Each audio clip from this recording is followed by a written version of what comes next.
Psych ends its final season, and The Wolf of Wall Street ends Western civilization. This is EW's Must List for Wednesday, March 26th.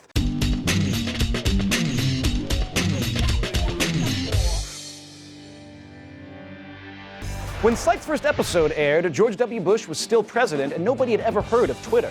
Now, 50 million years later, the USA comedy procedural ends with an episode focusing on the central bromance between Sean and Gus. Sources indicate the finale will reveal the whole show took place in purgatory, where everyone wears members-only jackets, the Bob Newhart show never ended, and other series finale references. This week's Modern Family goes to Vegas and there are guest stars galore.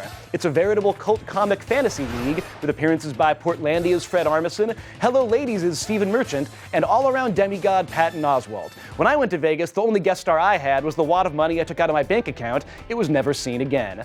Everybody go grab the ludes because The Wolf of Wall Street is new on DVD Blu-ray. Martin Scorsese's 3-hour comedy reportedly broke the record for F-bombs, and that's not to mention all the sex, cocaine, and cocaine sex. No joke, I saw this on Christmas with my family. Of course, the real obscenity is that Leonardo DiCaprio didn't win the Oscar.